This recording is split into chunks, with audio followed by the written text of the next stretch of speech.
সামনের পার্টে দেখেন গলার ডিজাইন দেওয়া আছে। এখন এই ডিজাইন বরাবর একটা ভাঁজ করতে হবে। তো দেখেন এখানে যে ডিজাইন, এই ডিজাইন অনুযায়ী ঠিক এইভাবে কাপড়টাকে ভাঁজ করে 2 পার্ট করবেন। ভাঁজ করার পরে গলার মেজারমেন্টটা মিল করবেন। অনেক সময় মিলে না কিছু কিছু নর্মাল 3 পিসের কারণে, তো যেভাবে হোক চেষ্টা করবেন যতটুকু মিলানো সম্ভব। এরপর এটা ভাঁজ করে নিয়ে সরিয়ে নেবেন। এরপর এটা হচ্ছে আমাদের পিছনের পার্ট। তো এই পিছনের পার্টটাও দেখেন নিচের দিকে ডিজাইন আছে, সেই ডিজাইন অনুযায়ী এখানেও ভাঁজ করে আমরা 2 পার্ট করব। মানে এইভাবে সামনের এবং পিছন পার্টটা ভাঁজ করে 2 পার্ট করার পর এখন পিছন পার্টের উপরে সামনের পার্টটা সুন্দরভাবে এইভাবে রাখবো। তো দেখেন কিভাবে আমি রাখতেছি। হ্যাঁ, আমি যে পাশে দাঁড়িয়ে আছি সে পাশে কিন্তু আটকানো অংশ, সামনের এবং পিছন পার্টটা এই পাশে আপনারা মিল করবেন। আচ্ছা, এবার দেখেন এখানে আটকানো অংশ, সামনের এবং পিছন পার্টটা এখানে মিল করব। পিছনের পার্টটা নিচে রাখছি, সামনের পার্টটা উপরে রেখে এই সামনের দিকে খোলা সাইড থাকবে, ছোট বড় থাকলে সমস্যা নাই। এখানে 4 পার্ট কাপড়, এভাবে লম্বার মাপটা নিব। এখানে লম্বাটা হচ্ছে 43 ইঞ্চি। তো লম্বাটা আমি নিয়ে নিলাম, আপনারা এইভাবে নিয়ে নেবেন, ছোট বড় চাইলে করতে পারবেন। এরপর এই পাশে থেকে বডির মাপ নিতে হবে। ঠিক এই যে এইখান থেকে বডির মাপ নেবেন। এইখানে ইঞ্চি টেপটা ধরবেন, ধরার পর কাপড়টা একটু হালকা টান দেবেন। দেখেন এখানে 17কে ঠিক এইভাবে ডাবল করতে হবে।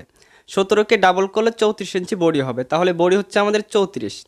এরপর এই যে পেটের মাপ নেওয়ার জন্য 13 ইঞ্চি অথবা 12 ইঞ্চি নিচে চিহ্ন করে এইখান থেকে পেটের মাপ নেবেন। এখানে হচ্ছে 14.5, 14.5কে ডাবল করলে 29 ইঞ্চি হবে পেটের মাপ বা কোমরের মাপটা। এরপর কামিজের সাইড ফাড়া অর্থাৎ যেটাকে হিপের মাপ বলা হয়, এই যে এখানে মাপটা নিয়ে নেবেন। এখানেও এইভাবে ধরার পর হালকা টান দিবেন। এখানে হচ্ছে 17কে ডাবল করলে 34। তাহলে এবার আমাদের নিতে হবে হাতার লম্বা।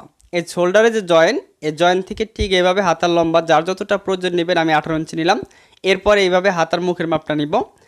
এরপর আমাদের যে কাজটি করতে হবে, চাইলে আমরা এখান থেকে কামিজের সাইড ফাড়া কত ইঞ্চি নিচে আছে সেটা মাপ দিব। তো দেখেন শোল্ডার থেকে এখানে দেখেন আমার 19 ইঞ্চি নিচে কামিজের সাইড ফাড়াটা আছে। আপনারা যার যতটুকু থাকবে নেবেন। এরপর চাইলে নিচের ঘেরটা কতটুকু আছে এখানে মাপ দেবেন। আমার আছে 22 ইঞ্চি, আপনারা চাইলে ছোট বড় করতে পারবেন। আচ্ছা, এখন এখানে একটা মার্জিন করব। কাপড়টি ভাঁজ করে নেওয়ার পর এখানে একটা মার্জিন করবেন। এই মার্জিন থেকে লম্বার মাপ নেবেন। এটা যেহেতু রেডিমেড 3 পিসের কাপড়, যতটুকু লম্বা ছিল আমি সম্পূর্ণটা দিয়ে দিব। এখানে ছোট করার মতো কোনো উপায় নেই, সম্পূর্ণ লম্বাটা দিয়ে একটা মার্জিন করলাম। এরপর আমাদের কামিজের সাইড ফাড়া মাপটা নিতে হবে। তো এইখান থেকে সাইড ফাড়াটা ছিল কত, 19 ইঞ্চি। তো 19 ইঞ্চি নিচে আমরা একটা মার্জিন করে নেব 19 ইঞ্চি। সেলাইয়ের জন্য আপনারা চাইলে একটু বাড়তি নিতে পারেন, 2 পয়েন্ট বা হাফ ইঞ্চি বাড়তি নিতে পারেন। আচ্ছা, এরপর আমরা 34 ইঞ্চি বডির জন্য আর মহল বা হাতার যেটা বগলের মাপ আমরা নিব 6 ইঞ্চি পরিমাণ নিয়ে একটা এখানে মার্জিন করব। ঠিক আছে। আচ্ছা, এরপর এই 2 দাগের মাঝখানে একটা মার্জিন করতে হবে। ঠিক ফিতাটা এইভাবে নিয়ে এইভাবে ধরে এখানে একটা মার্জিন করবেন বরাবর। যারা আমার বইটি নিছেন বইটি দেখে দেখে কাটতে পারবেন এইভাবে। এখানে এইভাবে মার্জিন করার পর এখান থেকে নিতে হবে শোল্ডারের মাপ, যেটাকে ঘাড়ের মাপ বলা হয়। 6 ইঞ্চি নেবেন। 34 ইঞ্চি বডির জন্য আমরা নিব 6 ইঞ্চি। একটা মাপ 2 জায়গায় ধরে এইখানকার মার্জিনটা সোজা করে টেনে নিব। আচ্ছা, এরপর নিতে হবে গলার মাপ। গলার পাশে নিব 2.5 ইঞ্চি পরিমাণ। সামনে পিছনে ছোট বড় গলা হবে, গলার পাশে 2.5 ইঞ্চি নিলাম। এইখানে একটা সোজা করে মার্জিন করব। যেহেতু সামনে পিছনে ছোট বড় গলা হবে, এজন্য গলাটা এক এক করে কাটতে হবে। গলাটা আমরা পরবর্তীতে বক্রম দিয়ে কাটিং করে দেখাবো। তো এবার আমরা বডির মাপ নিব। এখন 34 ইঞ্চি বডিকে 4 ভাগ করে 1 ভাগ, পেটের মাপকেও 4 ভাগ করে 1 ভাগ নিতে হবে। 34কে 4 ভাগ করলে 1 ভাগ হবে 8.5 ইঞ্চি। তাহলে আটকানো পাশ থেকে দাঁড়িয়ে আমরা নিব 8.5, এখানে 8.5। এরপর সেলাই মার্জিনের জন্য আরও আমরা 1.5 ইঞ্চি কাপড় এখানে বেশি রাখবো। একইভাবে 29কে 4 ভাগ করে 1 ভাগ। তো 29কে 4 ভাগ করলে 1 ভাগ হবে কত, 7 ইঞ্চি 2 পয়েন্ট। এখানে 7 ইঞ্চি 2 পয়েন্ট নিলাম। এরপরে এখানে 1 ইঞ্চি বেশি নিব। হিপের মাপও আছে 34, 34কে 4 ভাগ করলে 1 ভাগ 8.5, এখানে নিলাম 8.5। এরপর 1 ইঞ্চি এখানে বেশি নিব। অবশ্যই সাইডে 1.5 ইঞ্চি করে বেশি করে কাপড় রাখবেন। চাইলে বড় স্কেল অথবা ছোট স্কেল দিয়ে শেপ দিতে পারবেন। তো আমি ছোট স্কেলটা দিয়ে শেপ দিব ঠিক এইভাবে। যেখানে যেখানে মার্জিনটা আছে সেই মার্জিন অনুযায়ী এইভাবে মিলিয়ে আপনারা এখানকার সাইডের শেপগুলো দিয়ে দিবেন। দেখেন আমি শেপগুলো টেনে নিলাম। এখন হাতার মহড়ার এইখানে কোনা বরাবর একটা দাগ করে এই কোনার থেকে আমরা 1 ইঞ্চি 2 পয়েন্ট নিব। 1 ইঞ্চি 2 পয়েন্ট নিব, কারণ আমরা কি করব এখানে তালপাট কাটিং করব, তার জন্য। যদি তালপাট কাটিং না করেন তাহলে 1 ইঞ্চি নেবেন। নেওয়ার পর ঠিক এইভাবে সুন্দর করে মিলাবেন। যারা নতুন আসছেন এই রাউন্ডটা যদি ভালো হয় তাহলে বগলের এখানে আর ফুলে থাকবে না বা টান ধরবে না, হাতাটা সুন্দর মিলাইতে পারবেন। এখন নিচের ঘেরটা 22কে 2 ভাগ করে 11 ইঞ্চি নিতে হবে। তাহলে এইখান থেকে আমরা নিব 11 ইঞ্চি, এখানে একটা চিহ্ন করব। এরপর আর 1 ইঞ্চি সেলাই মার্জিনের জন্য আমরা বেশি নিব। তাহলে সেলাই সহ আমরা 12 ইঞ্চি পরিমাণ নিয়ে নিলাম। তাহলে নিচের ঘেরটা আমাদের সেলাই করার পর 22 ইঞ্চি থাকবে। আচ্ছা, এখানে ঠিক এইভাবে মার্জিন করবেন। যারা কামিজের সাইড ফোড়া সোজা করতে পারেন না তাদের ক্ষেত্রে দেখেন নিচের মাপ অনুযায়ী এবং হিপের মাপ অনুযায়ী এইভাবে দুইটা মার্জিন করবেন। আচ্ছা, যেহেতু গলাটা আমরা বক্রম দিয়ে কাটিং করব, সামনে পিছনে ছোট বড় গলা, তার জন্য আমরা গলাটা এখন কাটিং করতেছি না, আমরা এখন সাইডগুলো কাটিং করে নিচ্ছি। আপনারা যারা নতুন আছেন হয়তো কাটিং করতে ভয় লাগবে বা কেসি আপনাদের ঠিকঠাক মতো যাবে না, যে কোনো জায়গায় আটকে যাবে বা যে কোনো সমস্যা ফেস করতে হবে। এরপর এখানকার চিহ্ন করবেন, এখানে চিহ্ন করবেন, এরপরে যে গলার এখানে চিহ্ন করে নেবেন। অবশ্যই চিহ্নগুলো খুবই গুরুত্বপূর্ণ, অবশ্যই চিহ্ন করবেন। আচ্ছা, এর 3 ইঞ্চি পরিমাণ, 3.25 ইঞ্চি, সব মাপের জন্য আপনারা 3.25 নেবেন। এরপর হাতার মহড়াটা নেবেন 7 ইঞ্চি অথবা 7 ইঞ্চি 2 পয়েন্ট। আমি 7 ইঞ্চি 2 পয়েন্ট নিয়ে এরপর সেলার জন্য 1 ইঞ্চি নিলাম। মোট আমরা এখানে নিলাম কত ইঞ্চি? 8 ইঞ্চির উপরে, ঠিক আছে, 8 ইঞ্চি 2 পয়েন্ট আমরা নিয়ে নিলাম। এখানে হাতার মুখ যার যতটা নেবেন, এরপর সেলার জন্য 1 ইঞ্চি বেশি নিয়ে নেবেন। নিয়ে এই যে এরকম শেপ কাট দিয়ে শেপ দিবেন, পাশাপাশি যেটা বাড়তি মার্জিন হবে সেই মার্জিনটাও দিয়ে দিবেন। এইভাবে অবশ্যই দাগ করে নেবেন, ঠিক আছে। দাগ করে নেওয়ার পর এই যে দেখেন রাউন্ডটা কিভাবে দেই, এই রাউন্ডটা কিন্তু গুরুত্বপূর্ণ। এই রাউন্ডটা যদি সঠিক হয় তাহলে হাতার মহড়া মিলবে বা ছোট বড় হবে না এবং কি কোনো জায়গায় ফুলে থাকবে না বা টান ধরবে না।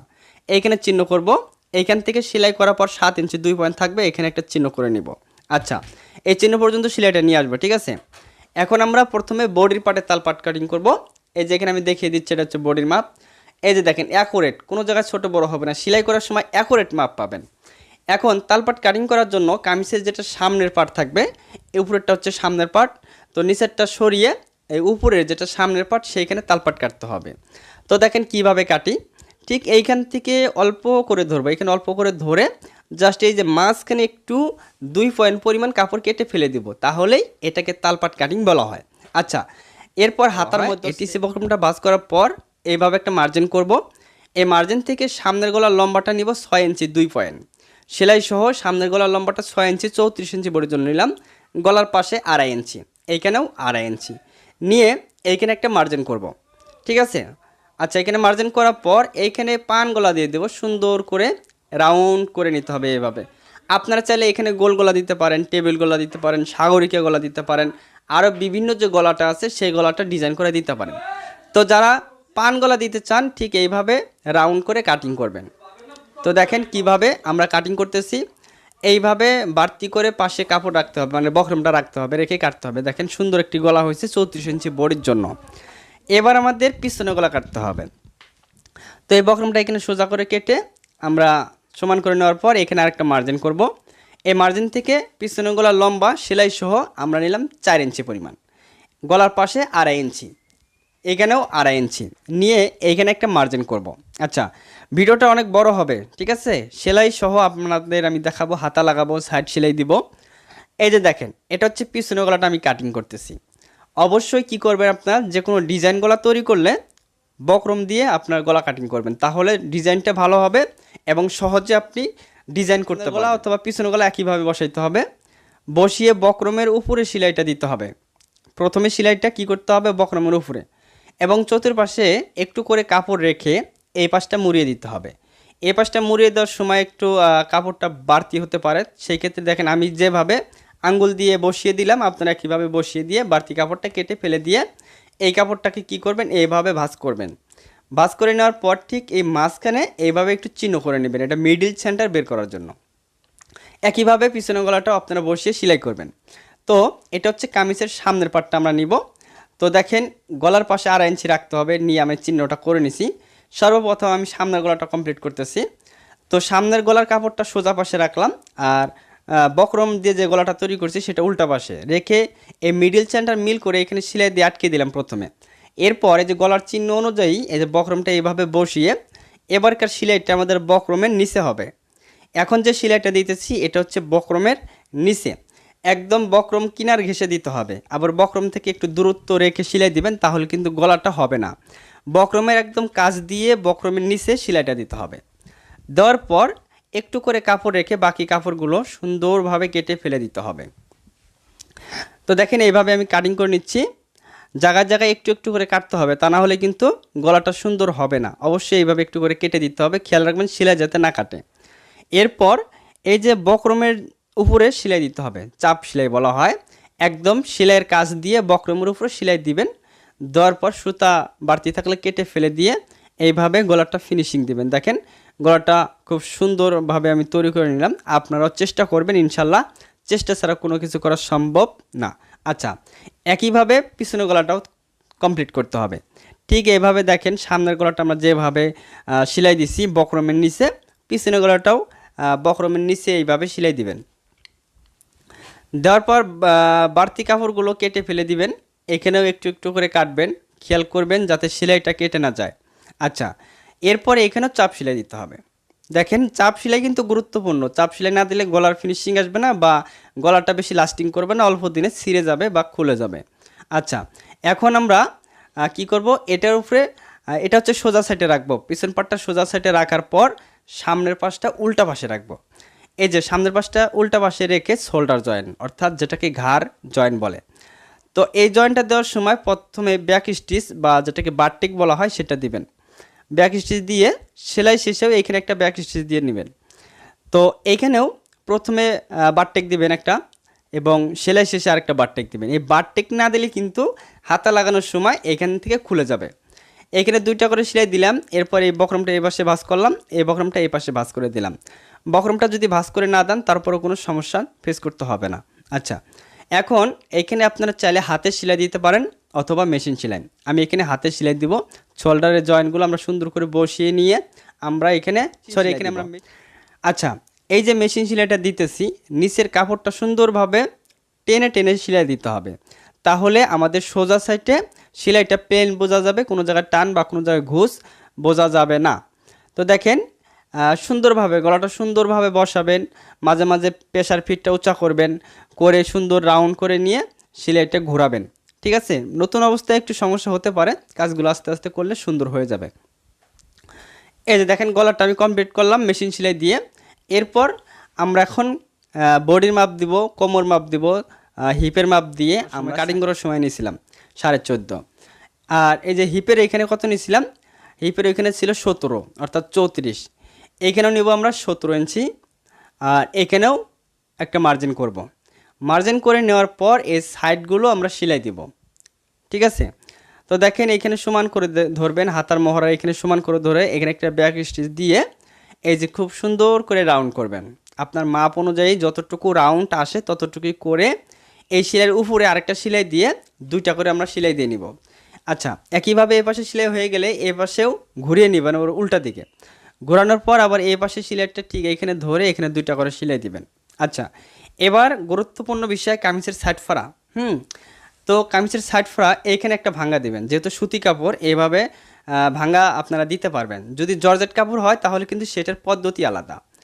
এবং দেখেন সামনের এবং পিছন পার্ট মিলে এইভাবে প্রথমে ভাঙ্গাটা দিয়ে নেবেন। বেশি টান দেবেন না, বেশি টান দিলে কিন্তু বড় হয়ে যাবে। এরপরে এভাবে বসাবেন। বসানোর পর আপনারা একটা জিনিস খেয়াল করেন, এই কোণাটা উপর দিকে একটু টান দিয়ে রাখবেন। উপর দিকে যদি একটু বাড়তি করে রাখেন তাহলে সাইডের সেলাইটা সোজা হবে, তাহলে সাইডের সেলাই পাক ধরবে না। এই সেলাইটা দেওয়ার সময় আপনার উপরে কাপড়টা যেটা ভাঙ্গা দিতেছেন সেই কাপড়টা কখনোই ভুলে টান দিবেন না। যদি টান দেন তাহলে কিন্তু কাপড়টা পাক ধরবে বা সেলাইটা বাঁকা হয়ে যাবে। তো হালকাভাবে বসিয়ে যাবেন। দেখেন এখানে কিভাবে কামিজের সাইড ফাড়া এখানে মিলাইলাম। মিলানোর পর এদিকে প্রেসার ফিট উঁচা করবেন। উঁচা করে সবসময় নিচের কাপড়টা একটা আঙ্গুল দিয়ে হালকাভাবে টান দিবেন। উপরের কাপড়টা আমি একটা আঙ্গুল দিয়ে দেখেন বসিয়ে দিচ্ছি। এভাবে আপনারা বসিয়ে সেলাই করবেন, তাহলে দেখেন আমার মতো সেলাইগুলো সোজা করতে পারবেন। এর সাইডে যতটুকু পরিমাণ মুড়িয়ে দিছি নিচেও ততটুকু পরিমাণ মুড়িয়ে আমরা ঠিক এইভাবে সেলাই দিব। এই নিচের সেলাইটা দেওয়ার সময় নিচের কাপড়টা টান দিবেন, উপরের কাপড়টা হালকাভাবে বসিয়ে আঙ্গুল দিয়ে এভাবে টিপে টিপে বসিয়ে দিবেন। দেওয়ার পর সামনে পিছনে এইভাবে হাত রেখে টেনে টেনে এই সাইডের মাথায় মাথায় সেলাইটা দিয়ে দেবেন। একইভাবে দুই পাশেরটা সেলাই দিবেন। আচ্ছা, এরপর হাতা কাজ করতে হবে। হাতার মুখেও আপনারা ওইভাবে সেলাই দিয়ে হাতার এই মেজারমেন্টটা নিয়ে নেবেন, যার যতটা প্রয়োজন নেবেন। নেওয়ার পর এইখান থেকে এই যে 7 ইঞ্চি 2 পয়েন্টের সেলাইটা আমরা চিহ্ন করছিলাম সেই চিহ্ন পর্যন্ত আনবেন, অথবা এইভাবে মাপ দিবেন কোন জায়গায় আসে। ঠিক এখানে আসলো, আমরা এখানে আবারও মিলিয়ে নিলাম। এই অনুযায়ী এখানে একটা ব্যাক স্টিচ দিয়ে এখানে 2টা করে সেলাই দিব। আমি এখানে 2টা করে সেলাই দিয়ে নিচ্ছি। ঠিক আছে, আচ্ছা একইভাবে 2টা হাতা সেলাই করবেন। করার পর হাতাটা উল্টিয়ে সোজা পাশে আনবেন। এরপর এই যে এইভাবে একটু করে হালকা করে ডলা দিবেন, তাহলে দেখবেন কাপড়টা সুন্দর ফিনিশিং হচ্ছে। আচ্ছা, একইভাবে দুইটা হাতা এইভাবে রাখবো, রাখার পরে যে হাতার তালপাটটা লক্ষ্য করেন, দেখেন এখানে